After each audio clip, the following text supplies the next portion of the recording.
शुभ मध्याह्न बच्चों, मैं अशोक कुमार देहरी, आपका हिंदी विषय आचार्य। आज की कड़ी में आप सबका स्वागत करता हूं। आज हम कक्षा 11वीं विषय हिंदी आरोह भाग 1 के अंतर्गत पद्य की श्रृंखला में देखेंगे पाठ चंपा काले काले अक्षर नहीं चिन्हती, और इसे लिखा है कवि त्रिलोचन जी ने। पाठ पर चर्चा शुरू करें इससे पहले मैं आपसे अनुरोध करना चाहूँगा, यदि अब तक आपने हमारे चैनल अशोक कुमार देहरी हिंदी क्लासेस को सब्सक्राइब नहीं किया है और आप इस चैनल में नए हैं तो प्लीज़ सब्सक्राइब कीजिए, लाइक कीजिए, कमेंट कीजिए और अपने दोस्तों को शेयर भी कर दीजिए। यदि आपने सब्सक्राइब कर रखा है तो कोई आवश्यकता नहीं, सब्सक्राइब एक बार होती है, लाइक कमेंट और शेयर बार बार होते हैं। तो आइए ज़्यादा देर न करते हुए पाठ पर चर्चा शुरू करते हैं। हम सबसे पहले लेते हैं कवि के जीवन परिचय को। आइए देखते हैं उनकी कुछ पंक्तियाँ यहाँ पर उद्धृत है। कविताएं रहेंगी तो सपने भी रहेंगे। जीने के लिए सपने सभी को आश्वासन देते हैं। भंवर में झकोरे खाती नाव को जैसे तैसे उबार लेते हैं। कविताएं सपनों के संग ही जीवन के साथ हैं। कभी कभी पाँव हैं, कभी कभी हाथ हैं। और यह पंक्तियां उनकी रचना मेरा घर से लिया गया है। यहाँ पर जो पंक्तियां हैं, इन पंक्तियों के अर्थ को समझें। कविताएं रहेंगी तो सपने भी रहेंगे, अर्थात सपनों का संबंध और कविताओं का संबंध मन से है। मन कविताएं गढ़ती हैं तो सपने भी रचती हैं। जीने के लिए इन दोनों की आवश्यकता होती है। सपने सभी को आश्वासन प्रदान करते हैं, अर्थात आगे बढ़ने के लिए संबल देते हैं। भंवर में झकोरे खाती नाव को, जिस प्रकार नाव यदि भंवर में फंस जाती है और झकझोर करती रहती है तो उसको जैसे तैसे उबार लेती हैं। कविताएं सपनों के संग ही जीवन के साथ हैं।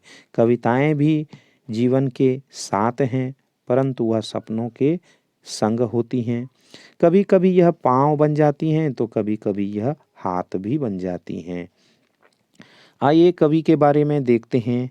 त्रिलोचन जी का मूल नाम वासुदेव सिंह है। जन्म सन 1917, चिरानीपट्टी जिला सुल्तानपुर उत्तर प्रदेश के अंतर्गत।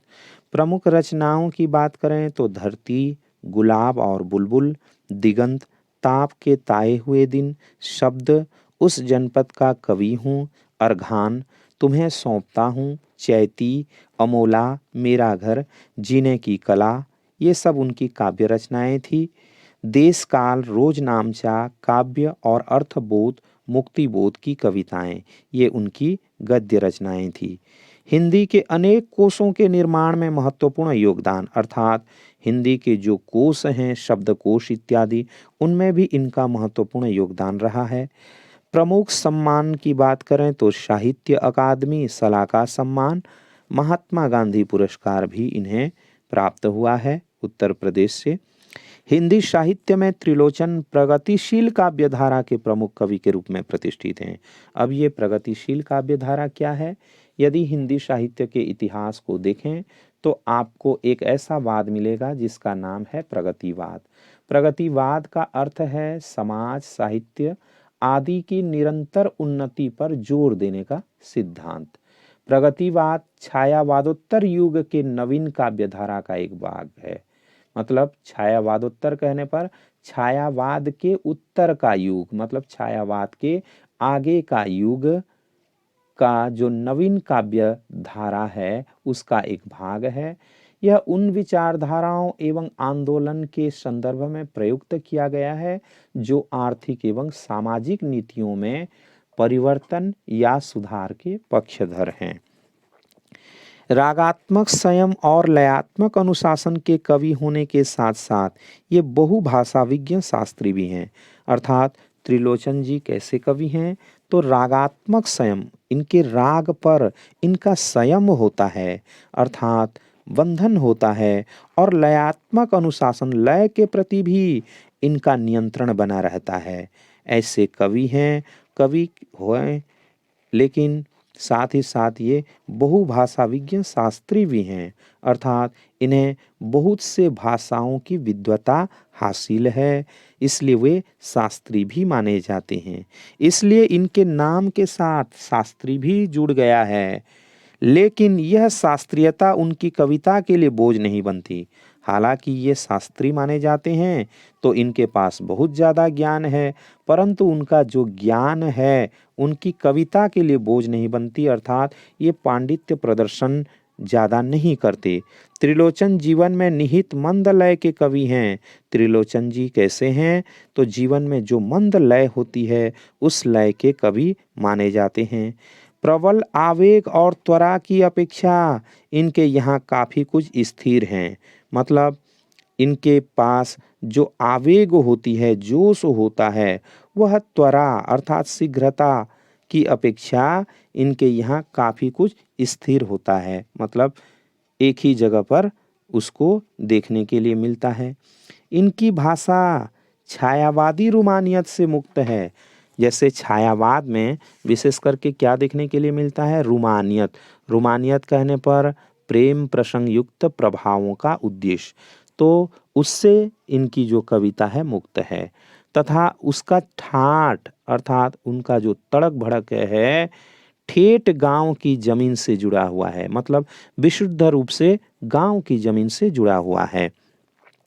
त्रिलोचन हिंदी में सानेट अर्थात एक अंग्रेजी छंद है को स्थापित करने वाले कवि के रूप में जाने जाते हैं।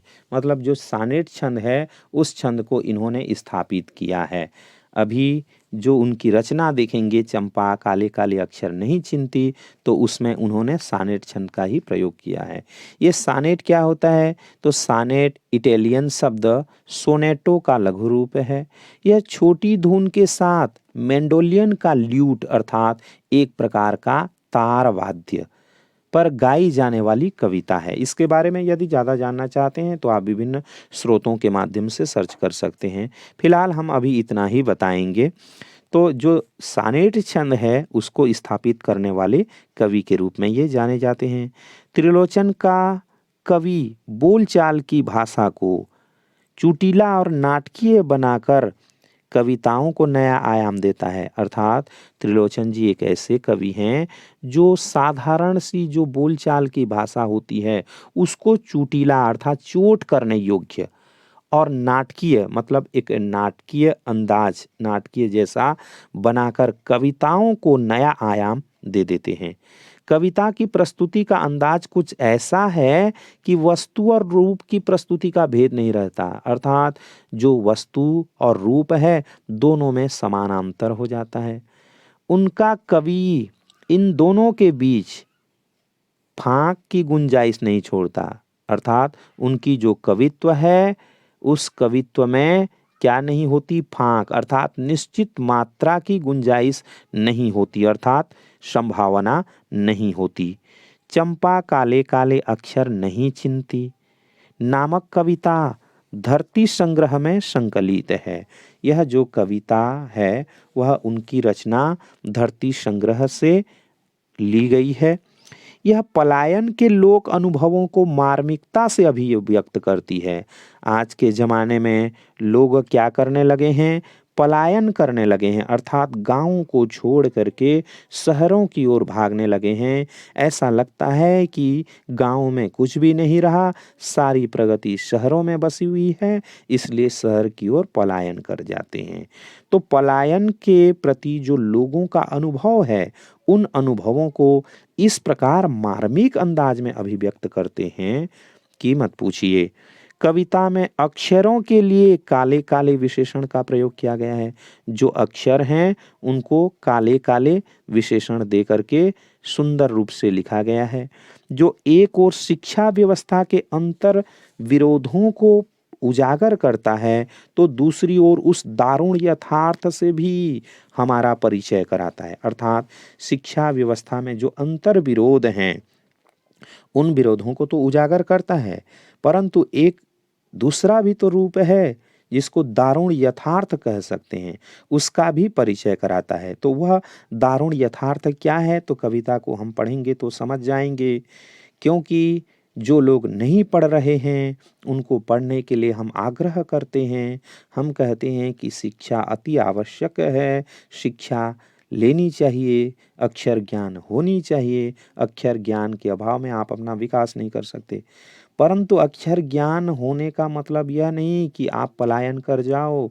आपके लिए जो अपना स्थान है, गाँव है, वह आपके लिए अहितकर साबित हो जाए और आप विदेशों में जाकर के बस जाओ, शहरों में जाकर के बस जाओ, तो यह भी एक दारुण यथार्थ है से भी हमारा परिचय कराता है।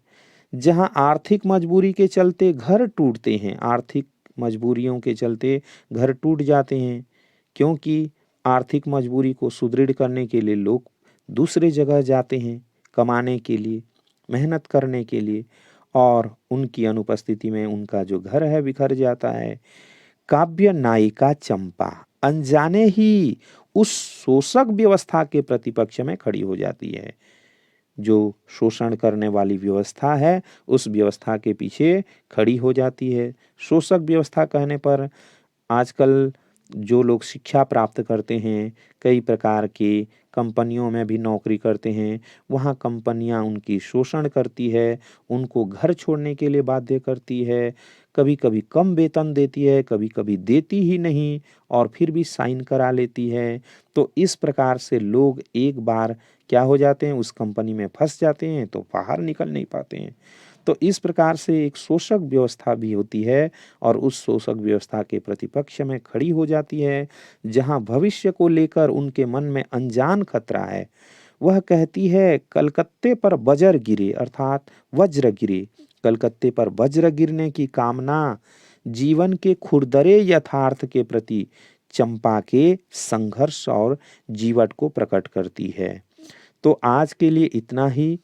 आशा करता हूँ आज का वीडियो आपको ज़रूर अच्छा लगा होगा। वीडियो को शुरू से अंत तक देखने के लिए धन्यवाद।